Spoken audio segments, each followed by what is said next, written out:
Hello കൂട്ടുകാരെ, എല്ലാവർക്കും സുഖമാണല്ലോ. എല്ലാവർക്കും സുഖമെന്ന് വിശ്വസിക്കുന്നു. ഇന്ന് ഞാൻ വന്നിരിക്കുന്നത് ഒരു റവ വെച്ചിട്ടൊരു ബ്രേക്ക്ഫാസ്റ്റ്. നമ്മുടെ വീട്ടിലെ സാധനങ്ങൾ വെച്ചിട്ട് നമുക്ക് പെട്ടെന്ന് ഉണ്ടാക്കാൻ പറ്റുന്ന ഒരു റെസിപ്പിയാണ് കേട്ടോ. അതിനു മുമ്പായി എൻ്റെ കൂട്ടുകാർ ആദ്യമായിട്ടാണ് എൻ്റെ വീഡിയോ ചാനൽ കാണുന്നതെന്നുണ്ടെങ്കിൽ പ്ലീസ് എല്ലാവരും എൻ്റെ ചാനൽ സബ്സ്ക്രൈബ് ചെയ്യണം കേട്ടോ. സബ്സ്ക്രൈബ് ചെയ്യണം. അതുപോലെ ബെല്ലൈക്കൻ പ്രസ് ചെയ്തിട്ട് ഓളെന്ന് കൊടുത്താലേ ഞാൻ ഡെയിലി ഇടുന്ന വീഡിയോയുടെ നോട്ടിഫിക്കേഷൻ കിട്ടത്തുള്ളൂ. ഇതിന് പ്രത്യേകിച്ച് കറിയുടെ ആവശ്യമൊന്നുമില്ല. ഇങ്ങനെ കഴിക്കാനല്ല, നിങ്ങൾക്ക് വേണമെന്നുണ്ടെങ്കിൽ ചട്നിയും കൂടെ കൂട്ടിയിട്ടായാലും കഴിക്കാം കേട്ടോ. കണ്ടില്ലേ എത്ര സ്പോഞ്ച് ആയിട്ടുണ്ടെന്ന് കണ്ടില്ലേ. ഇതപ്പോൾ നമുക്കിത് എങ്ങനെ ഉണ്ടാക്കുന്നത്, ഇതിന് വേണ്ടുന്ന സാധനങ്ങൾ എന്തൊക്കെയാണെന്ന് നോക്കാം. അതിനുവേണ്ടി ഞാൻ കുറച്ച് മല്ലിയില കേട്ടോ, ഒരു ഇത്രയ്ക്ക് മല്ലിയില, അത് കഴിഞ്ഞ് ഒരു അല്പം പുതിനയില, 3 പച്ചമുളക്, ചെറിയൊരു കഷ്ണം ഇഞ്ചി. ഇത് ഞാനൊന്ന് മിക്സിയിലൊന്ന് അരയ്ക്കട്ടെ. അരയ്ക്കാൻ പറഞ്ഞാൽ ഒന്ന് ചതച്ചാൽ മതി. ഇതുപോലെ ഒന്ന് ചതച്ചാൽ മതി, കൂടുതൽ അരയ്ക്കേണ്ട. ഇതുപോലെ ജസ്റ്റ് എല്ലാം കൂടെ ഒന്ന് നന്നായിട്ടൊന്ന് മിക്സ് ആയി ഒന്ന് ചതഞ്ഞാൽ മതി.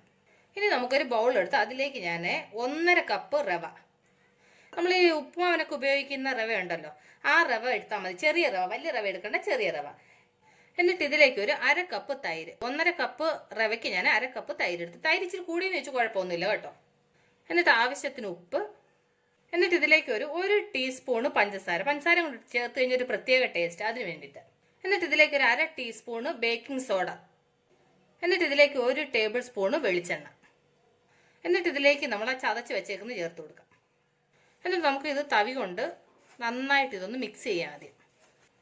ഇനി ഇതിലേക്ക് കുറേശ്ശെ വെള്ളം ചേർത്ത് മിക്സ് ചെയ്യാം.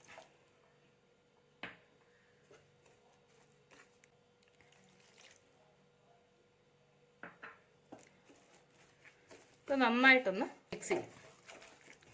ഇത് നമുക്ക് രാവിലെ ബ്രേക്ക്ഫാസ്റ്റിനും നല്ലൊരു റെസിപ്പിയാണ് കേട്ടോ. അപ്പോൾ ഞാൻ നന്നായിട്ട് മിക്സ് ചെയ്തു. ഈ പരുവത്തിൽ വേണം മിക്സ് ചെയ്യാൻ. ഇനി ഒരു 10 മിനിറ്റ് നമുക്കിതൊന്ന് റെസ്റ്റ് ചെയ്യാൻ വെക്കാം. ഇതൊരു 10 മിനിറ്റ് ഇവിടെ ഇരിക്കട്ടെ. നമ്മൾ ഇതിനകത്തൊരു അല്പം സോഡയൊക്കെ ചേർത്തല്ലേ, ഒരു 10 മിനിറ്റ് ഒന്ന് ഇരുന്നാൽ മതി, ഒന്ന് സെറ്റ് ആവാൻ വേണ്ടിയിട്ട്. അത് കഴിഞ്ഞിട്ട് നമുക്ക് ഉണ്ടാക്കാം. അപ്പോൾ ഒരു 10 മിനിറ്റ് കഴിഞ്ഞ് 10 മിനിറ്റ് നേരം വെച്ചാൽ മതി കേട്ടോ, കൂടുതൽ സമയം വെക്കണ്ട. ഇത് കുറച്ചൊരു കട്ടിക്ക് പോലെ തോന്നും. നമുക്കൊരു അല്പം കൂടെ വെള്ളം ഒഴിച്ചു കൊടുക്കാം. കുറച്ച് വെള്ളം മതി കേട്ടോ, ഒരുപാട് വേണ്ട. നമുക്കിതൊന്ന് മിക്സ് ചെയ്യാം. ഞാൻ കാണിക്കാം എത്രയാണ് വേണ്ടുന്ന, ഏത് അളവാണെന്നുള്ളത് നിങ്ങൾക്ക് കാണിക്കാം. കണ്ടില്ലേ, ഈ അളവിന് വെള്ളം മതി കേട്ടോ, ഒരുപാട് വെള്ളം വെക്കണ്ട, ഈ ഒരു അളവിന് മതി. ഇനി നമുക്ക് എന്നാ ചെയ്യണമെന്ന് അറിയാമോ? ഇതുപോലെ ഒരു സ്റ്റീൽ പാത്രം എടുക്കണം. സ്റ്റീൽ പാത്രം എടുത്തിട്ട് ഇതിലേക്ക് കുറച്ച് എണ്ണ തൂത്ത് കൊടുക്കണം. ഏതായാലും എണ്ണയോ നെയ്യോ എന്തായാലും വേണ്ടില്ല. ഞാൻ ഇതിനകത്തൊരു അല്പം വെളിച്ചെണ്ണ തൂക്കുന്നത്. അപ്പോൾ ഇതിലേക്ക് നന്നായിട്ട് എണ്ണ തൂത്തു. ഇനി നമുക്ക് ഈ റെഡിയാക്കി വെച്ചേക്കുന്ന ഇതിലേക്ക് നമുക്ക് ഒഴിച്ചു കൊടുക്കാം. എന്നിട്ട് ഇത് തവി കൊണ്ട് ഇതൊന്ന് ലെവലാക്കണം. ഇത് നമ്മൾ സ്റ്റീമിനകത്താണ് വേവിക്കുന്നത്. അതുകൊണ്ട് ഞാൻ ആൾറെഡി ഇഡലി പാത്രത്തിനകത്ത് വെള്ളം വെച്ചിട്ട് തിളയ്ക്കാൻ വെച്ചിട്ടുണ്ട് കേട്ടോ.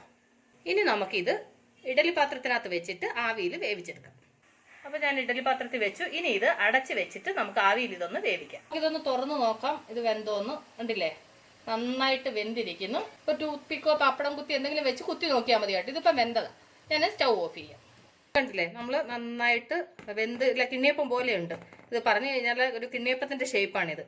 ഇനി ഇതിൻ്റെ മുകളിലേക്ക് നമുക്കൊന്ന് കടു വറുത്തൊഴിക്കണം. അതിനുവേണ്ടി ഞാനൊരു പാൻ അടപ്പേ വെച്ചു. പാൻ നന്നായി ചൂടായി. ഇതിലേക്ക് നമുക്കൊരു 2 ടീസ്പൂണ് വെളിച്ചെണ്ണ ഒഴിച്ചു കൊടുക്കും. എന്നിട്ട് അതിലേക്ക് ഒരു 1/2 ടീസ്പൂണ് ജീരകം, ഒരു 1/2 ടീസ്പൂണ് കടുക്. ഇത് രണ്ടും കൂടെ ഒന്ന് ഫ്രൈ ആവണം. കടുകും ജീരകവും കൂടെ ഒന്ന് പൊട്ടി കഴിയുമ്പോൾ നമുക്ക് സ്റ്റൗ ഓഫ് ചെയ്യാം.